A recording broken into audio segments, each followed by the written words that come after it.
नमस्कार दोस्तों, आज हम लोग सिंधु घाटी सभ्यता पढ़ेंगे। सिंधु घाटी सभ्यता की खोज वर्ष 1921 में सर जॉन मार्शल के निर्देश में दयाराम साहनी ने की थी। सिंधु घाटी की सभ्यता 1921 ईस्वी में हुआ था। जॉन मार्शल के निर्देश में दयाराम साहनी ने की।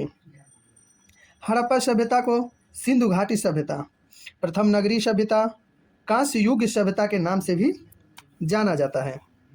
यह सभ्यता एक नगरीय सभ्यता थी। सिंधु घाटी सभ्यता को नगरीय सभ्यता थी। रेडियो कार्बन C14 पर आधार पर हड़प्पा सभ्यता का कार्यकाल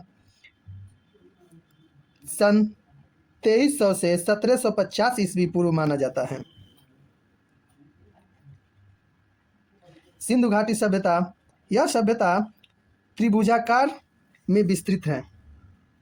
उत्तर में मांडा, पूर्व में आलमगीरपुर, पश्चिम में सुतकांगेडोर और दक्षिण में दैमामाबाद तक फैली हुई है। सिंधु सभ्यता के महत्वपूर्ण स्थल: हड़प्पा 1921 ईस्वी में दयाराम साहनी, पंजाब, पाकिस्तान, रावी नदी। मोहनजोदड़ो 1922 ईस्वी, राखलदास बनर्जी, सिंध, पाकिस्तान, सिंधु घाटी, सिंधु नदी में। चुनहोदड़ो 1931, NG मजूमदार, सिंध, पाकिस्तान, सिंधु नदी। कालीबंगा 1953, अमलानंद घोष, हनुमानगढ़, राजस्थान, घग्गर नदी।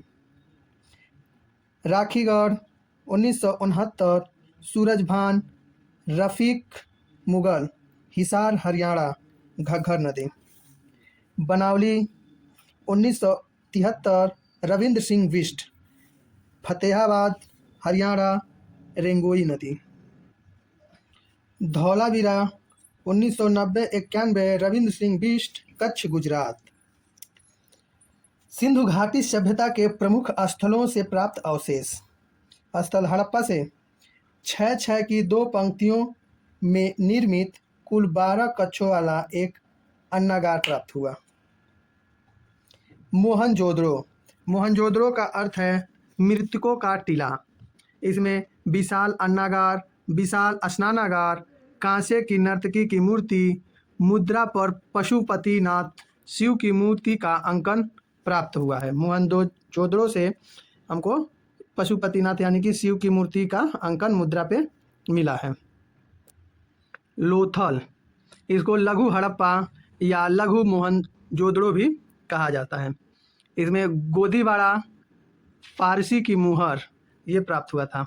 कालीबंगा में जुते हुए खेत, ऊंट की अस्थियां। बनावली सैंधव सभ्यता का एकमात्र स्थल है ये, जहाँ पर जल निकास प्रणाली का अभाव था, यानी कि यहाँ जल निकासी का अभाव था। धौलावीरा उन्नत जल प्रबंध प्रणाली यहाँ प्राप्त हुआ। कृत्रिम जलाशय, खेल के स्टेडियम, साइन बोर्ड। चुनहोदड़ो औद्योगिक नहर, झूकर, झांगर संस्कृति के अवशेष, मनके बनाने का कारखाना, पीतल की इक्का गाड़ी, एक मोहर पर बिल्ली के पीछे भागते हुए कुत्ते के पदचिन्ह वाला मुहर भी प्राप्त हुआ चनहुदड़ो से। राखीगढ़ हड़प्पा सभ्यता के 5 बड़े नगरों में से एक है। राखीगढ़ जो है वो हड़प्पा के 5 बड़े नगरों में से एक है। सिंधु घाटी सभ्यता की विशेषताएं: सिंधु घाटी सभ्यता की सबसे महत्वपूर्ण विशेषता उसका नगर नियोजन तथा जल निकास प्रणाली था। नगर जाल पद्धति पर आधारित थे। मुख्य सड़कें एक दूसरे को समकोण पर काटती थीं। जो सिंधु घाटी की सभ्यता थी उसमें जो सड़कें, मुख्य सड़क बनती थी वो एक दूसरे को समकोण पर काटती थीं। इस सभ्यता के लोगों का मुख्य खाद्यान्न गेहूं तथा जौ था। सिंधु घाटी सभ्यता में मुख्य खाद्यान्न गेहूं और जौ था। सर्वप्रथम कपास उगाने का श्रेय हड़प्पा सभ्यता के लोगों को है। सर्वप्रथम जो कपास उगाने का श्रेय जाता है वो हड़प्पा सभ्यता के लोगों को जाता है। यह कांस्य युगीन सभ्यता थी। तांबे में टीन मिलाकर कांस्य तैयार किया जाता था।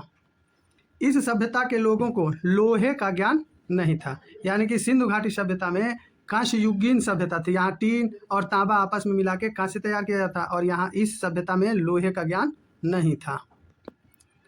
वैदिक काल। वेदों से जानकारी मिलने के कारण इस संस्कृत को वैदिक काल कहा जाता है। वेदों से जो जानकारी मिलती है इसके कारण इसको हम वैदिक काल कहते हैं। वैदिक काल। वैदिक काल को मुख्यतः दो भागों में बांटा जाता है। पहला ऋग्वैदिक काल, दूसरा उत्तर वैदिक काल।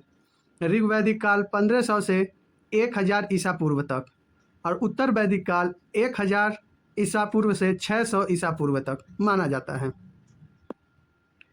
ऋग्वैदिक काल। इस काल का प्रमुख ग्रंथ ऋग्वेद था। ऋग्वैदिक काल का प्रमुख ग्रंथ ऋग्वेद था। यह एक ग्रामीण सभ्यता थी। इसका मुख्य व्यवसाय पशुपालन था। ऋग्वैदिक काल एक ग्रामीण सभ्यता थी और ऋग्वैदिक काल में व्यवसाय का मुख्य था पशुपालन करना। वैदिक कालीन प्रमुख नदियाँ, प्राचीन नाम आधुनिक नाम, यानी कि पहले जो नाम था अब इस समय उसका नाम बदला गया है। जैसे सुतुद्री को अब सतलज कहा जाता है, आधुनिक नाम है। अश्किनी को चिनाब, सदानीरा को गंडक, सिंध सिंधु नदी, बितस्ता को झेलम नदी, दृश्यदती नदी को घग्घर नदी, गोमती नदी का आधुनिक नेम गोमल नदी, कुंभा नदी का आधुनिक नेम काबुल नदी, क्रुमु नदी का आधुनिक नेम कुर्रम नदी, पुरुषड़ी का आधुनिक नेम रावी नदी। उत्तर वैदिक काल।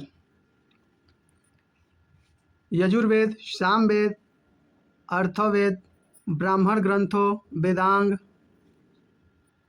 आरण्यकों, उपनिषदों की रचना इस काल में हुई थी। उत्तर वैदिक काल में यजुर्वेद, सामवेद, अर्थवेद, ब्राह्मण ग्रंथों, वेदांग, आरण्यकों, उपनिषदों की रचना उत्तर वैदिक काल में हुई थी। इस काल में वर्ण व्यवस्था की कठोरता आने लगी। समाज 4 वर्णों में ब्राह्मण, क्षत्रिय, वैश्य, शूद्र में विभक्त हो गया। उत्तर वैदिक काल में वर्ण व्यवस्था को कठोरता आने लगी। इसमें समाज को 4 भागों में बांट दिया गया। पहला ब्राह्मण में, दूसरा क्षत्रिय और वैश्य, शूद्र में बांट दिया गया, ये 4 वर्णों में।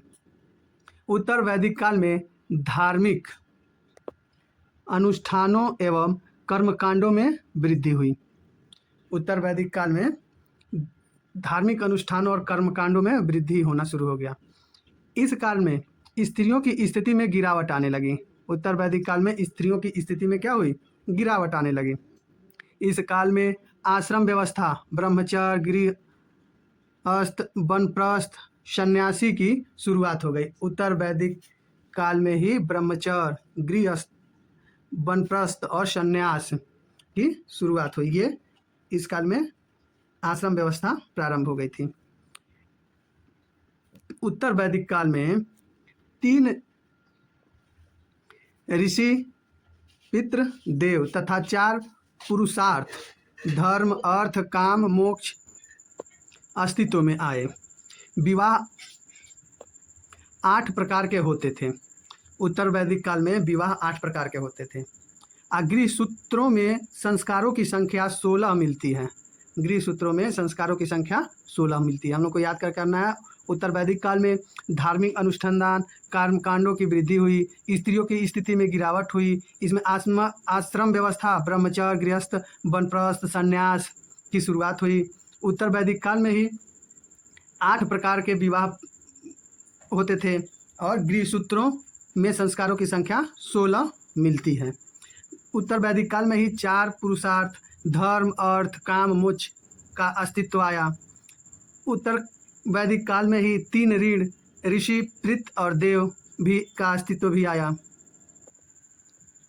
बौद्ध धर्म, अब हम पढ़ेंगे बौद्ध धर्म। बौद्ध धर्म के संस्थापक गौतम बुद्ध को माना जाता है। गौतम बुद्ध के बचपन का नाम सिद्धार्थ था। गौतम बुद्ध के बचपन का नाम सिद्धार्थ था। गौतम बुद्ध का जन्म 563 ईसा पूर्व लुम्बिनी शाक्य वंश में माना जाता है। इनके माता पिता जो इनका पालन पोषण किए हैं, महामाया शुद्धोधन, प्रजापति गौतमी मौसी थी। इनकी प्रजापति गौतमी मौसी थी। विवाह इनका 6 वर्ष के आयु में इनका विवाह हुआ था। 6 वर्ष के आयु में इनका विवाह हुआ था गौतम बुद्ध। इनके कौन कौन से पुत्री और पत्नी? एक इनका पुत्र था राहुल जिनका नाम था, और पत्नी का नाम यशोधरा था। 29 वर्ष की आयु में इन्होंने गृह त्याग कर दिया, घर को छोड़ दिया। इन्होंने 29 वर्ष की आयु में घर छोड़ा। मृत्यु इनकी 483 ईसा पूर्व में कुशीनारा में हुआ था। 483 ईसा पूर्व में कुशीनारा में हुआ था। गौतम बुद्ध को ज्ञान की प्राप्ति हुई थी बोध गया। 35 वर्ष के उम्र में इनको बोध गया में ज्ञान की प्राप्ति हुई थी। प्रथम उपदेश इन्होंने सारनाथ में दिया था। प्रथम उपदेश सारनाथ में। सर्वाधिक उपदेश इनका माना जाता है श्रावस्ती में। अंतिम उपदेश इन्होंने कुशीनारा में दी थी। बौद्ध धर्म के त्रिरत्न बुद्ध, धम्म, संघ। बुद्ध की शिक्षाओं का मूल आधार 4 आर्य सत्य। 4 आर्य सत्य। बुद्ध के पुनर्जन्म की कथाएं जातक कथाएं। जातक कथाएं। महात्मा बुद्ध के उपदेश की भाषा जो है वो पाली भाषा में है। पाली भाषा। पाली साहित्य की भाग 3 में सुत्त पिटक बौद्ध धर्म के सिद्धांत, विनय पिटक में बौद्ध धर्म के नियम, अभिधम्म पिटक में धम्म का धार्मिक विवेचन, बुद्ध द्वारा दीक्षित अंतिम व्यक्ति सुभद्र, इनका प्रिय शिष्य आनंद, बौद्ध संघ में प्रवेश पाने वाली प्रथम महिला प्रजापति गौतमी थी जो इनकी मौसी थी। बौद्ध संगीतियाँ। संगीत, समय, स्थान, अध्यक्ष और तत्कालीन शासक। प्रथम संगीति 483 ईसा पूर्व, स्थान राजगृह, अध्यक्ष इनके थे महाकश्यप, तत्कालीन शासक थे अजात शत्रु। द्वितीय संगीति 383 ईसा पूर्व, स्थान वैशाली, अध्यक्ष इनके थे सर्वकामनी और तत्कालीन शासक कालाशोक। तृतीय संगीति 251 ईसा पूर्व, पाटलिपुत्र में गोगलीपुत्र 30, तत्कालीन शासक अशोक। चतुर्थ संगीति प्रथम शताब्दी ईसा पूर्व, कश्मीर, अध्यक्ष वसुमित्र अश्वघोष और तत्कालीन शासक कनिष्क। अब हम लोग पढ़ेंगे जैन धर्म। जैन धर्म। जैन धर्म के कुल 24 तीर्थकर थे। प्रथम तीर्थकर व संस्थापक ऋषभ देव को माना जाता है। ऋषभ देव जो थे वो प्रथम तीर्थकर व संस्थापक थे जैन धर्म के। 23वें तीर्थकर पार्श्वनाथ, 24वें तीर्थकर व वास्तविक संस्थापक महावीर स्वामी। बचपन का नाम वर्धमान था। जन्म 539 ईस्वी पूर्व कुंडग्राम वैशाली में हुआ था। कुल इनका ज्ञात्रिक माता पिता त्रिशाला सिद्धार्थ। इनके पत्नी का नाम यशोदा और पुत्री का नाम प्रियदर्शना। 30 वर्ष की आयु में इन्होंने गृह त्याग किया था, घर छोड़ा था 30 वर्ष के आयु में। इनका मृत्यु 468 ईसा पूर्व पावापुरी में हुआ था। ज्ञान की प्राप्ति 42 वर्ष की आयु में हुई थी। महावीर स्वामी के उपदेश की भाषा प्राकृत अर्ध मगधी था। जैन धर्म के त्रिरत्न सम्यक दर्शन, सम्यक ज्ञान, सम्यक चरित्र। जैन धर्म के 2 संप्रदाय, पहला श्वेतांबर श्वेत वस्त्र धारण करने वाले अस्तुल भद्र, दूसरा दिगंबर बिना वस्त्र के रहने वाले भद्रबाहु।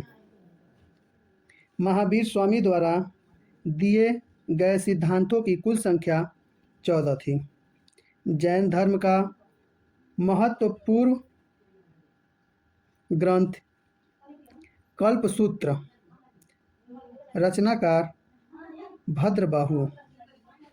जैन धर्म का महत्वपूर्ण ग्रंथ है कल्पसूत्र।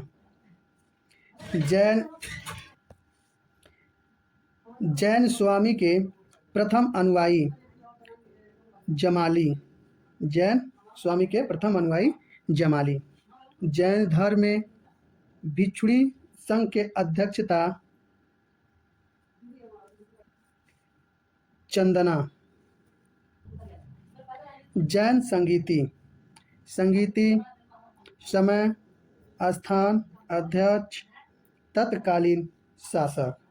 प्रथम संगीति 300 ईसा पूर्व, स्थान पाटलिपुत्र, अध्यक्ष इनके थे स्थूल भद्र, तत्कालीन शासक चंद्रगुप्त मौर्य। द्वितीय संगीति 512 से 513 ईसा पूर्व, बल्लभी गुजरात। देव धीरगढ़ी क्षमा श्रमण, तत्कालीन शासक श्रवसेन प्रथम, मैत्रक वंश।